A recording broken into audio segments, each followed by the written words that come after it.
Okay, so today I'm going to be talking about some of the things that people don't typically talk about on the that happened on the Appalachian Trail. What I did this morning, I sent out on social media asking my fellow hikers what exactly happens on the trail that people have a tendency not to talk about so much. And it really only took about 10 or 15 minutes, and I was flooded with replies. So I've spent the morning just sort of sorting through them and picking out some highlights. The different categories that I came up with. Well, there's one that was the most common, and I'm not even going to say what that is, and I'm going to save that for last. And I suspect most people can guess it since that was the most common one, but I'll save that one for last. But the other categories that I came up with was just some people sort of replied with some things that were a little more heartfelt or inspiring, kind of revelations that they had on the trail that for whatever reason they didn't feel like sharing with people while they were on the trail. So, and then there were quite a few that just sort of fall under practical advice. And then another category that I just sort of lumped a lot of different things under is just sort of general AT community, socializing, and some of this stuff sort of was a little risque. And so, but I put all of that stuff into another category. And then there was another little category that I just call spooky and weird. And those are people, that they might have been trying to be humorous, talking about, Bigfoot. And then the humorous category. A lot of people, wanted to be funny, as I said, and they would say, Sasquatch and aliens and stuff like that. So let's go ahead and we'll start going through these different categories. And so the first category is what I categorized as heartfelt and inspiring types of responses. One of the first replies I got was someone who confessed that how much they enjoyed just being like a child and getting muddy, and then there was a reply to that reply regarding puddle jumping. And then somebody also replied to that one, said the fact that you definitely try to jump or balance on something knowing that you'll end up being a muddy mess. And then somebody else, here's an inspiring response. The beauty, the fresh air, and the overall experience that just can't be captured with a camera alone. People learn how to accept other cultures that in real life they might never be exposed to. And then here's another heartfelt one. For me, it was missing my family. I never talked about it because I knew it would make me want to quit. And then another one here, I miss my wife and my dog. So that's it's kind of a summary of what would fall under the heartfelt or inspiring category as I broke them down.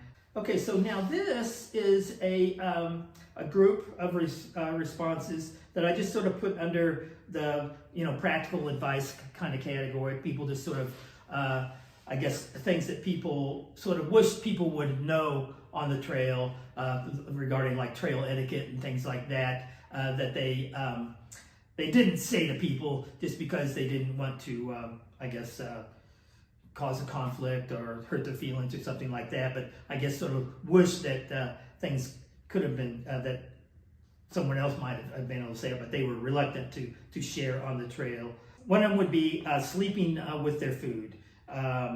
Some people evidently boast about it, but I think most hikers that do, it's just a dirty little secret. That was one reply. And another similar regarding trail etiquette, or seeing trash on the trail and not picking it up and packing it out, leave no trace. So a lot of people, evidently don't do that, and people are reluctant to talk about it. Okay, and here's one from somebody who said for a long time they didn't want to talk about or admit the fact that they got lost on the trail and actually had to call 911 to find their way, for someone to come and rescue them. They did say that they eventually fessed up and decided to talk about it. Okay, here's one that could fall into the humorous category, but I've got it under practical advice because it's really practical advice. The reply starts off, Fight Club. But no, seriously, we don't talk about the fact that people don't clean their hands after pooping and playing with their toes. And then they reach into one of your food bags that you offer up, and that's how people get sick. Always pour your food into other people's hands.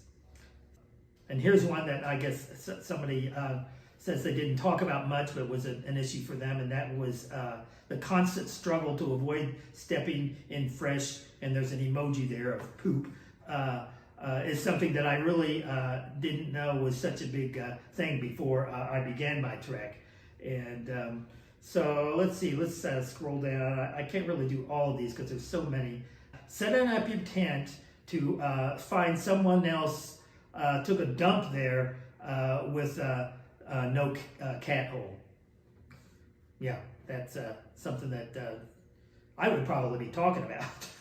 But anyway, and then here's another just one word reply, chafing. Yeah, and if those of you who don't know what chafing is, well, you know what chafing is. Yeah, I know, I've never really experienced chafing so much on the trail, but as a runner, if I don't, if it's hot and humid outside, then I don't use body glide or something, I'll have chafing. But yeah, I think maybe the secret and the reason people don't talk about it is some of the places that you get chafing. Let me go ahead and share a personal story. The first time, when I was first a young runner, my first experience with chafing was not from hiking, but when I was beginning to run. One day, I was doing a longer run and was perspiring a lot. It was hot and humid, and I was done with my run, and suddenly I looked down and I was covered in blood, and it was like I'd been shot, and I thought, what the heck is that? And when I stepped into the shower, however, I found out exactly what it was, and my nipples actually had been chafing. I think that's actually, oddly, I guess is more common among men than women. But there are other kind of embarrassing areas that people will chafe. And I can understand why they may not want to talk about that. Oh, here's one that's interesting. Carrying a signal jammer on my backpack to save the trail from pod speaker users.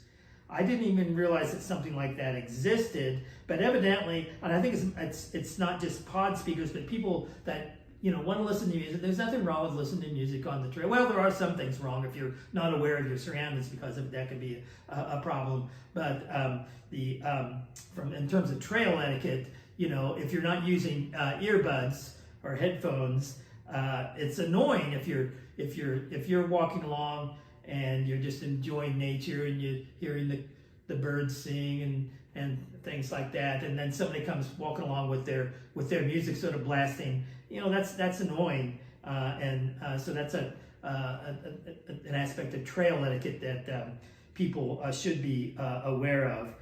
Oh, this is actually a good one. Okay, I'm gonna read this. People underestimating the cost and going over budget before finishing. See, I've seen quite a few thru hikers friends rack up credit card debt in order to continue their hike, or quit due to funds, but saying it's for a different reason. Yeah, and so people, in other words, the secret is that they got off trail, but they didn't want to admit that they just ran out of money. So yeah, and then there was lots of replies to that. Somebody else said, yeah, I agree. Have a big trail budget put aside, double what you think. Okay, so, but evidently that people, don't want to share their reason for getting off trail when it's because they just ran out of money. So, all right, so those are sort of some things that I put under the practical category of responses that I got. Okay, so now let's go to the category that I sort of lumped a lot of things together in, that I'm just sort of saying like AT community or the social aspects of the trail. And some of this tends to get a little bit risque. So I had to do a little bit of editing. I'll sort of paraphrase some of this stuff so that it can be appropriate for all my viewers. All right, this one's easy. Somebody just replied, finding love. So evidently, people meet each other and fall in love on the trail. And I've actually sort of heard of this happening. And I'm not really sure why it would be considered a secret. And in fact, when I was on the Camino de Santiago, I ran into more than one couple that had actually met on the Camino and were hiking again. So that's not all that unusual, and I'm not really too sure how much of a secret I would say that would be. Okay, kind of related to that is somebody says pink blazing, and then there was a reply to that, or somebody says it's talked about on the trail, but just not off the trail. So for those of you who may not know what pink blazing is, in fact, there's a long list of different types of blazes that people refer to. The white blaze refers to the 2-inch by 6-inch, I think, little white rectangles that are along the trail that sort of help the hiker know that they're actually on trail. So you see, periodically you'll see a white blaze, and that says, yeah, you're still on the trail. So, and then from that, people have come up with other references. Yellow blazing, which I think somebody makes reference to later on in here. Yellow blazing is when people hitchhike, and that makes reference to the yellow lines on the road. And then there's things like blue blazing, where people take alternative routes and things like that. But pink blazing is when essentially stalking, really. It's when somebody might find another hiker attractive, and so they kind of adjust their hike, speed up or slow down or whatever, to sort of stay with that person so that they can stalk them, essentially. Sometimes it's appreciated, but I've got a feeling there's probably some women out there that would say that they found the pink blazing that some men have done as kind of annoying. But anyway, that's what pink blazing is. And evidently, this person says it's not talked about much off trail. So, and then another thing, although I have heard people talk about, this person actually talks about 3 different things, including yellow blazing, like I just said, and kind of what we've already talked about, but also drugs. Yeah, I wouldn't be surprised if there's some, substance abuse of various types going on the trail. Trail days, I'm sure there's plenty of alcohol and some marijuana, things like that. I haven't really heard much about anything beyond that happening on the trail, but I guess people don't talk about that much. And then this person, kind of related to the pink blazes, also refers to hikers hooking up on the trail. And then he also says yellow blazing that people don't talk about. So evidently, this person says that he seems to think are people that I guess skip parts of the trail by yellow blazing. I mean, I'm not sure if it's considered yellow blazing when you hitchhike into town to resupply or not, but I'm sure that I probably at some point or another will be doing some hitchhiking to get into town to resupply. But I mean, most hikers, I would hope most hikers then hitchhike back to exactly where they left the trail, so they are not skipping portions of the trail. But yeah, I'm sure there probably are some people skipping portions of the trail by yellow blazing. Okay, and then here's one says, I've heard from a friend that skinny dipping may or may not occur on hot summer days. And so skinny dipping on the trail. Okay, and then, all right, now we're getting into, somebody talks about how they had there was a naked hiker roaming around on the trail at one point. Okay, now we're getting into some where I think I'm just going to sort of paraphrase, summarize. I had about 3 replies that related to this subject, and I'm just going to paraphrase it and just say, finding your happy place on the trail and relaxing at the end of a long hike. Evidently, some people, will find ways to relax at the end of the day and find their happy place. So that's all I will talk about there. All right, so let's move on to the spooky and the weird. So let me pick out some of the highlights of those. Here's one person replied, we found an abandoned pack one time. Said it was very creepy. Also, this person said that they saw some witchcraft carvings in the trees. Yeah, that's kind of weird. Okay, there's a bunch of other things here about things that people have found on the trail that people have left behind, and then I also got some that probably would go under the humorous category, aliens and Sasquatches and Bigfoots and things like that. So let's go ahead and move on to the humorous category then. Okay, somebody said that he or she, I'm not really sure. As I said, I don't have the names here. They went the wrong direction for an hour or more. So, and I can relate to that. I even when I was on the Camino de Santiago, I mean, it's well marked and things like that. But I don't know. You get busy, you're sidetracked. Looking at other things, sightseeing. Looking at your phone, whatever, and you get off trail. And there were a couple of times, several times on the Camino de Santiago that I would get off trail, but usually I would catch it right away. But there were a couple of times where I ended up, hiking. I don't think I hiked for an hour, but I hiked for, I think the longest I would get off was probably less than a mile. I would go in the wrong direction and then would have to come back. So, yeah, and so under this category, there's more aliens, Bigfoot, Sasquatch, and all that. So these people are being fun. Well, I assume they're being funny. Maybe they are out there. Maybe we'll see Bigfoot. Okay, here's a good one. Having to buy binoculars so that when I'm huffy and out of breath after climbing 10 stairs, I can look through the binoculars and pretend to enjoy nature as I try not to die. So in other words, when you're exhausted and you don't want other people coming up from behind you, passing you, to know that you're out of breath, you can just pull out the binoculars and you're not taking a rest and catching your breath, you're taking in the beauty. So it's a way of sort of covering your physical condition. I don't know why I guess this is the sadistic side of me. I put this under humorous, but somebody replied trips and falls. And then you get up, look around to see if anybody saw what happened.